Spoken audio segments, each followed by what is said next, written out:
Donc, nous sommes maintenant rendus au module 3, planification de la gestion des données de recherche. En fait, pourquoi on planifierait la manière dont on va stocker, organiser les données? Bien, c'est très simple. Premièrement, c'est pour éviter certaines erreurs, par exemple le vol de données.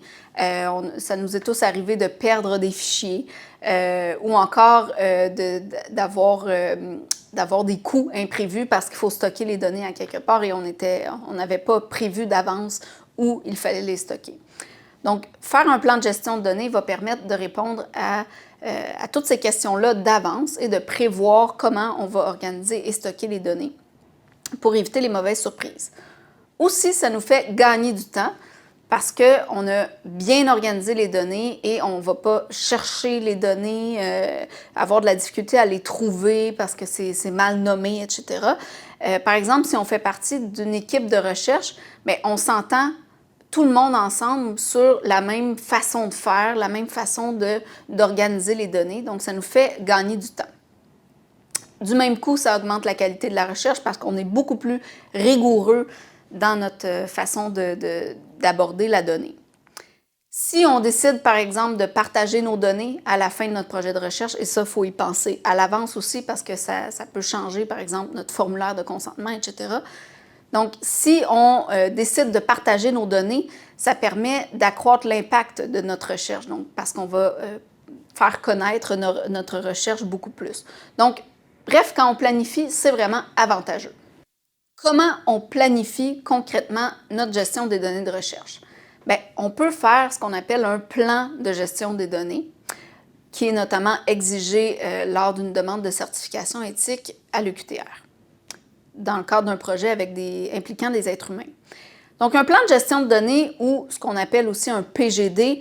Un PGD, c'est vraiment un document synthétique dans lequel vous allez prévoir comment vont être stockées, gérées, organisées, etc. vos données tout au long du cycle de vie de la donnée. Donc, vous allez anticiper ce qu'il va y avoir comme coût, vous allez prévoir ce qu'il va y avoir comme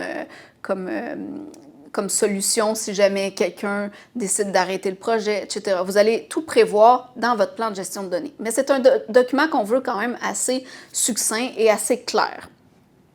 C'est un document aussi qui va être évolutif, c'est-à-dire que selon l'avancement du projet, il se peut qu'il y ait certains changements à ce que vous aviez prévu depuis le départ. Donc, ça va être porté à évoluer. Bien sûr, il faut quand même respecter les engagements qu'on va avoir pris dès le départ, notamment en ce qui concerne les formulaires de consentement, par exemple, au niveau de l'éthique.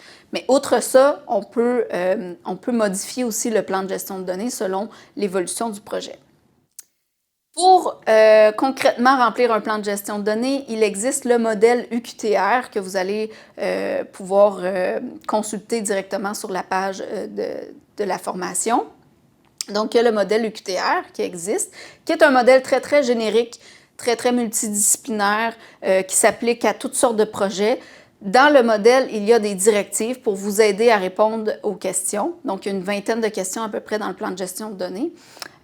Donc, ça va vous aider à répondre à ces différentes questions-là.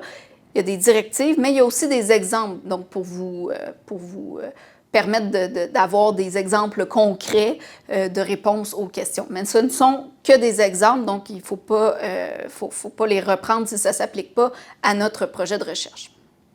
Il y a différents ateliers aussi auxquels vous pouvez participer, dont un atelier « Prendre en main son plan de gestion de données ».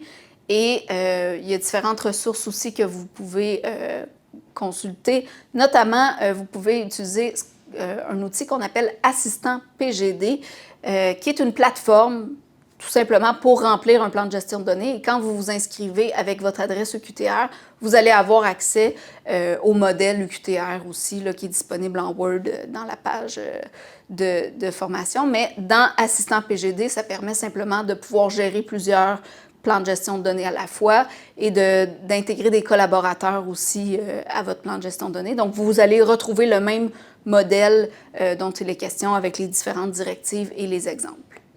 Donc, en terminant, quand on parle de planification, ce n'est pas seulement la planification via le plan de gestion des données de recherche, c'est aussi d'autres choses qu'il faut prendre en compte. particulièrement si on a un projet qui implique des êtres humains.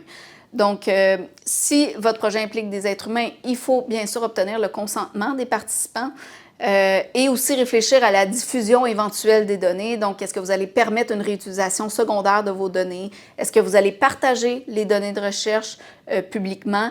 Si oui, quelles données allez-vous partager publiquement? Donc, on peut choisir différents types de données à partager. Donc, il faut vraiment planifier tout ça d'avance. Soit on le fait dans le plan de gestion de données, soit aussi on arrime tout ça avec le formulaire de consentement également. Et aussi, on essaie dès le départ de se demander, justement dans le cadre d'un projet de recherche avec des êtres humains, de se demander quels moyens on va utiliser pour essayer de diminuer le plus possible le risque d'identification des participants. Donc, on va choisir un moyen pour protéger les données confidentielles. Ce qui est largement recommandé, si ce n'est pas nécessaire dans un projet de recherche d'avoir des éléments identificatoires, par exemple le lieu de résidence, l'âge, le sexe, etc., mais ça ne sert à rien de le demander. Donc, on va privilégier l'anonymisation des données dès la collecte de données. Ça va permettre de réduire le risque, en fait, que les données identificatoires se retrouvent dans de mauvaises mains, etc. Donc, c'est vraiment l'anonymisation qui est à privilégier. Si, bien sûr, ça concorde avec votre projet de recherche. Si vous n'avez pas besoin de savoir le lieu de résidence, l'âge et le sexe du participant, par exemple. Si vous avez des questions, vous pouvez toujours consulter le comité d'éthique de l'UQTR aussi qui va vous aider à travers ça.